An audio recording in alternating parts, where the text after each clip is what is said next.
So, early start today.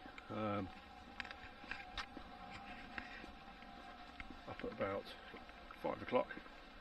Long drive up to the Peak District of Derbyshire to a town called Hayfield, where we're going to walk up onto Kinder Scout, hopefully check out Kinder Downfall, and do a circuit route back to where I started. I did try this walk 2 weeks ago, and the weather as soon as I got on top was absolutely awful. So we'll have another crack at it. Hopefully we'll get some decent views. The scenery around here is absolutely gorgeous, nice little hill climb, so yeah, we'll see how this goes.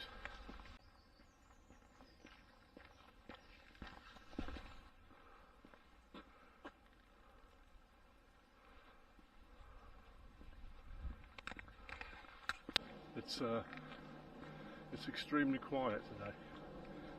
Last time I came here, there were loads and loads of walkers. Haven't seen anyone yet. And really, apart from that plane overhead, all I can hear is the little stream just down here to my right. It's beautiful.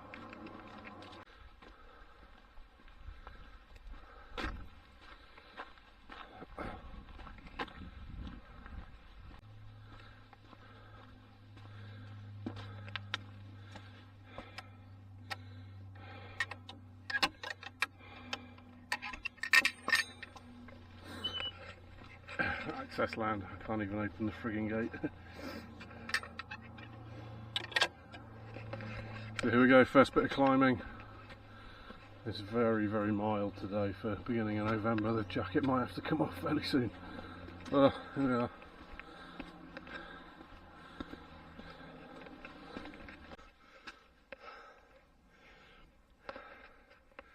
Certainly gets the blood pumping. Oh, especially at 7 o'clock in the morning. Glorious views though.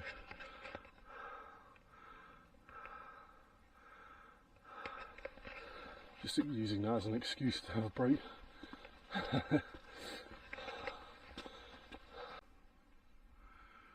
So you can just see the target for today. So just in the foreground here you can see the end of Kinder Dam. That's the back side of the wall, that grassy bank, and then just here is Kinder Downfall, which is a waterfall, as the name suggests. Apparently on certain conditions, it's barely a trickle that comes down, and on certain conditions with the prevailing wind, and you can perhaps see the clouds are heading that way, so hopefully we'll get it. As the wind actually blows the water back up the waterfall, which is quite an interesting thing to see. Hopefully we'll get to see that. In order to get there though, we've got to go up here and all across the hills at the top there, and then we're going to carry on round and back to where we started. So in order to do that, I'm going to stop taking breaks and actually get some kilometres under my feet.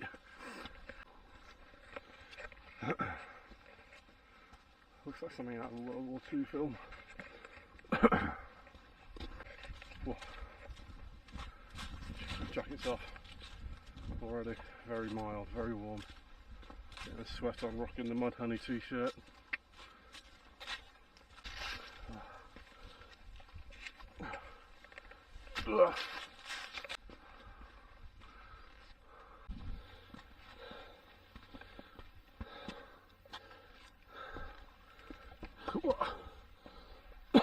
Killer goats.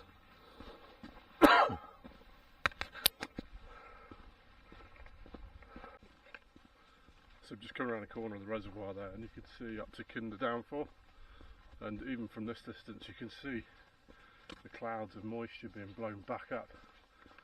Hopefully that'll still be the case when we get there. Weather doesn't look like it's going to change anytime soon, so fingers crossed. I'm just coming up to the end of one of the little fingers off of Kinder Reservoir, and you can see there's a gap here that runs up the hill, and that's called William Clough, which is a fairly well established path. When I came last time, I actually went up this way and up onto the top there, which is an extremely steep climb. What's with me and gates? Yes, I'm not going that way again.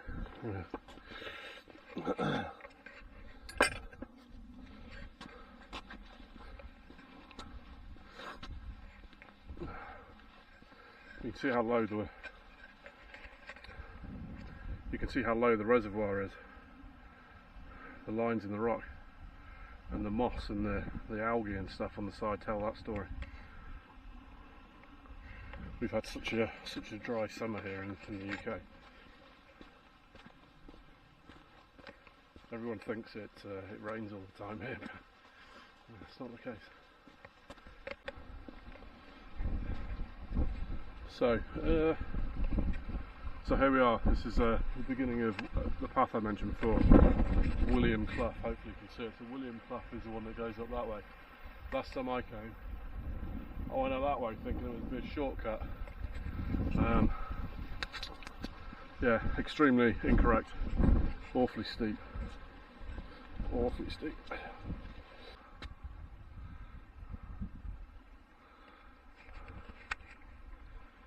So William Clough's path was named after the younger brother of the famous football manager Brian Clough. Obviously very well known in these parts. That's not true.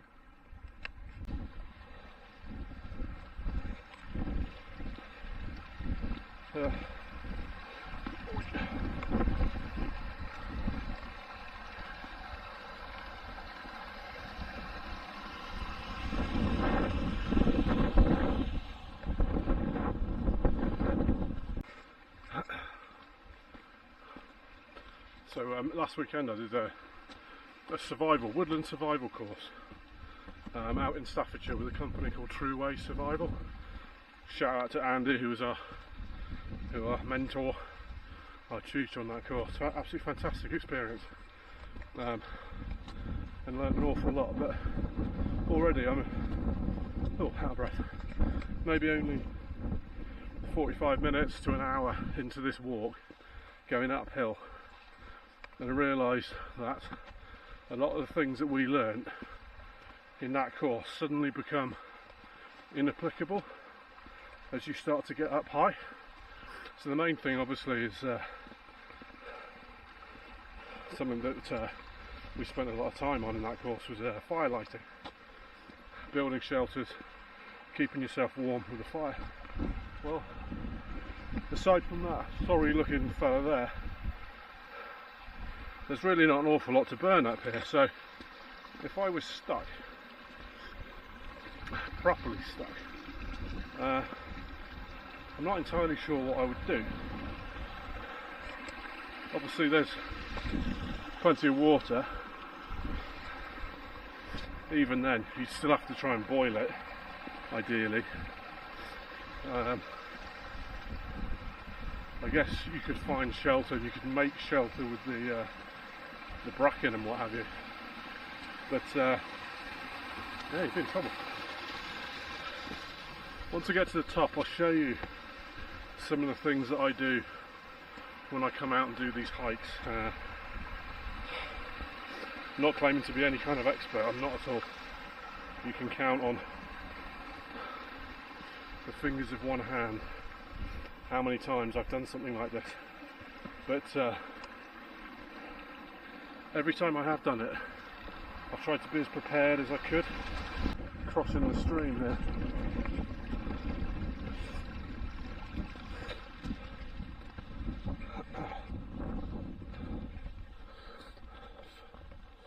Movie reference, didn't think you were ever supposed to cross the streams. So case in point about being prepared. So I knew that coming up this path there's going to be a fork, a little shortcut that I can take off to the right that cuts off just a little bit of it. So I've come to this point here, and you hopefully can see that the path continues up here, but there's also a fork that goes sharply up, and it goes sharply up there. So my initial instinct was that's my spot. So just to double check, I've got the Ordnance Survey app. Oh, can you see that? Ordnance Survey app out on my phone, which I downloaded before I left, and you can see that that's the point I'm at. But the actual fork, the little shortcut bit's up here, so I'm not there yet. So although I'm not entirely sure what that fork is, it's not the one that I need to be on. I need to be following the path up a little ways at least before I turn right. Be prepared.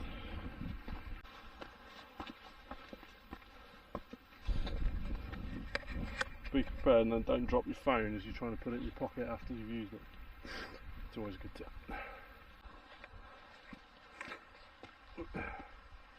This really is a lovely path. You can see down waterfalls all the way along, and we keep crisscrossing that little stream. It's lovely. It's definitely a climb, but it's fairly undulating. It's not like the other one I did, which was a barefaced killer. Crossing again.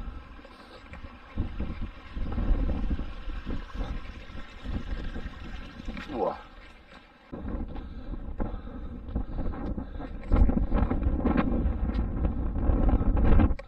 Not the first one here, obviously. Look at this. Craggy bugger.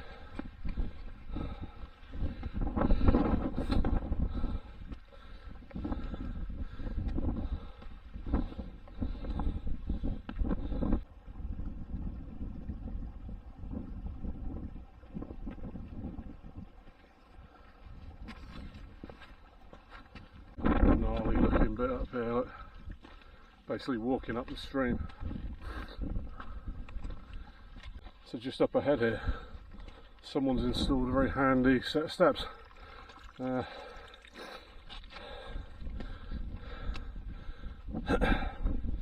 Escalator would have been better. There's the view back, you just see the reservoir peak.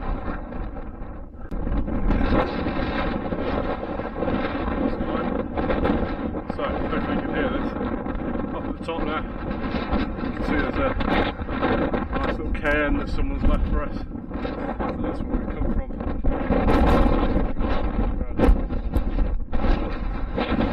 A little bit to get up to there, and then we're good. It's blowing a bit now, the coat might have to go back on again.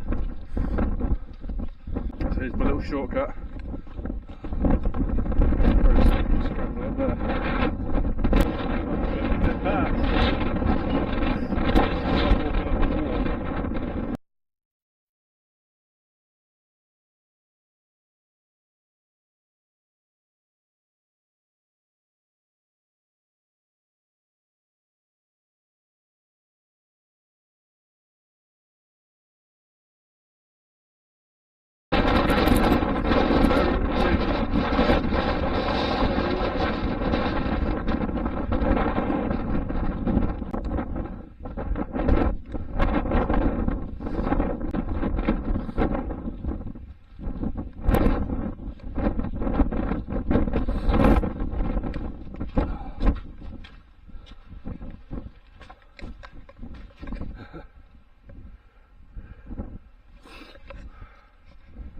Kind of groovy little spot. Out the wind. Might have a brew. I'll have a brew.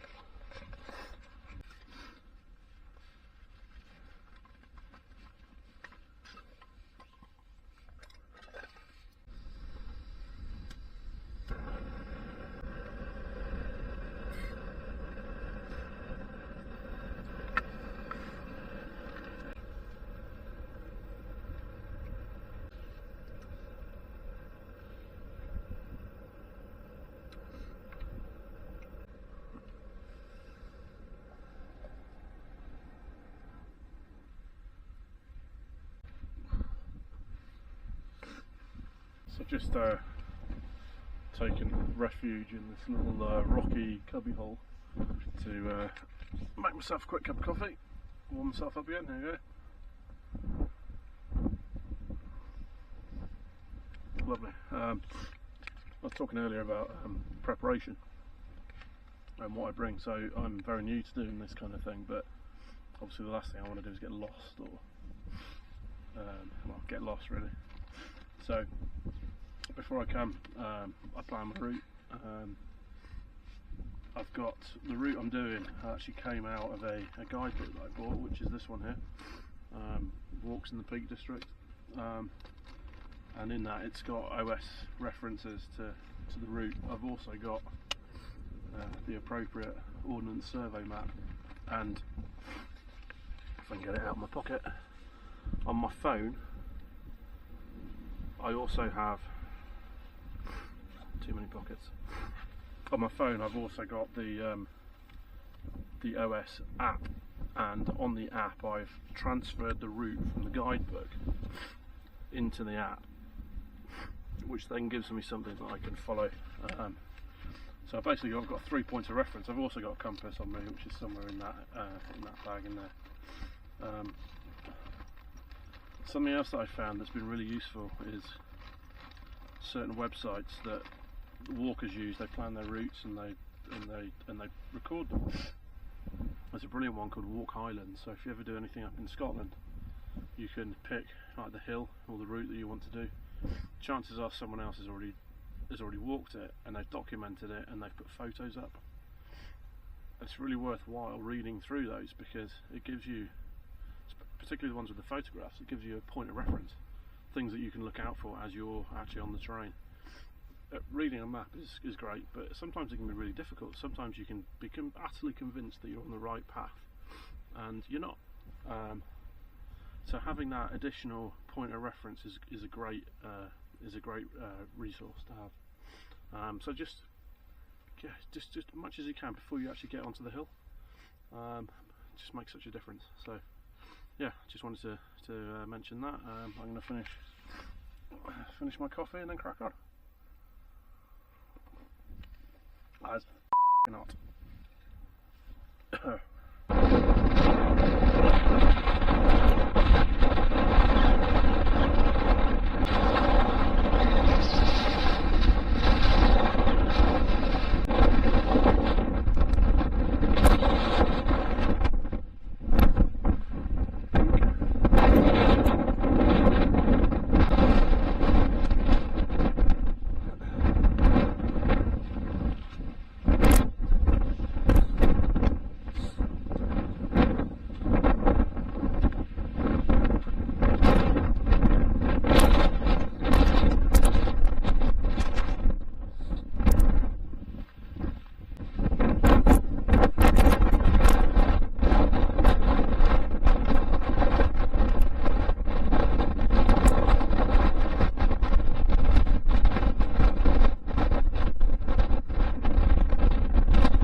This is the top bit. So the waterfall that we were just looking at, and the water's coming back up here. That's incredible. on, dink.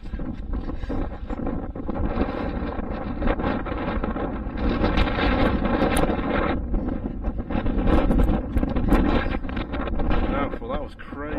I've never seen anything like that.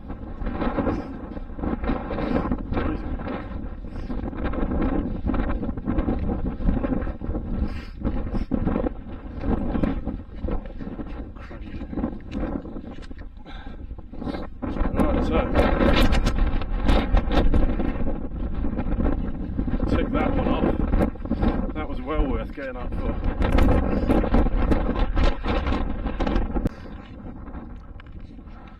So just down there you can see Mermaid's Pool. Close I don't have to really close to Hazel Pool. Hazel.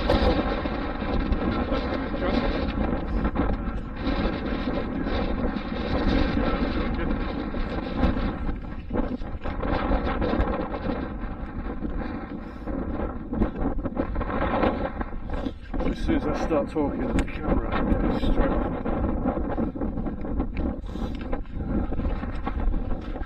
Right, so it's so windy.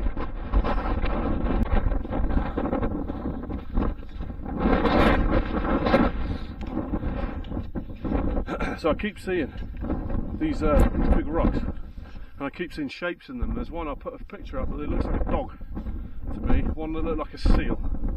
This one looks like one of those, was it Easter Island? The face? Dom Dom.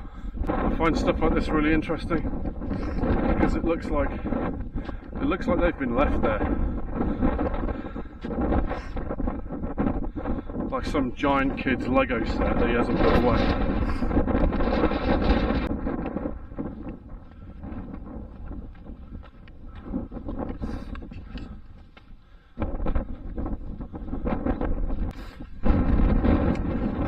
Preparation planning. I managed to wander off the path.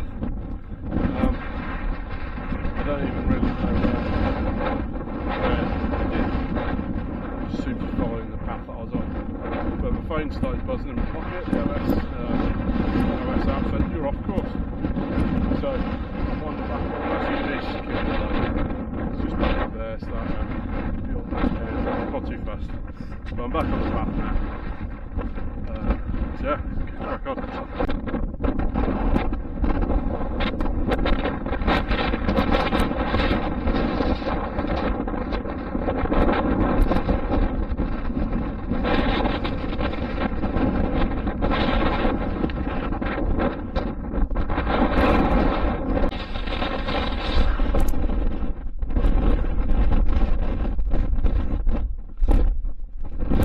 Sure why there's a fence around that hill, but very cool.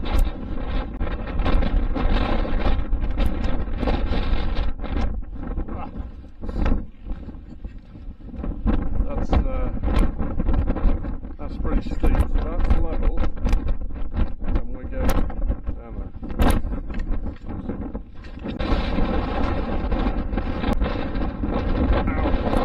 Ow.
down from the hill. That's where we came down from.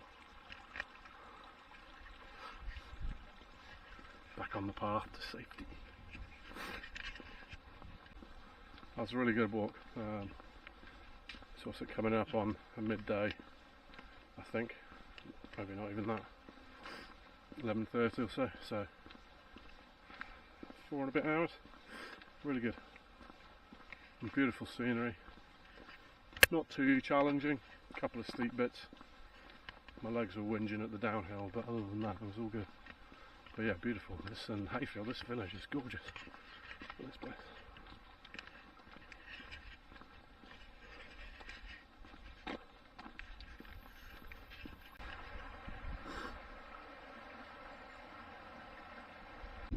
There's no one here at all this morning. It's just jam-packed now. Cars as far as you can see. It's a popular spot.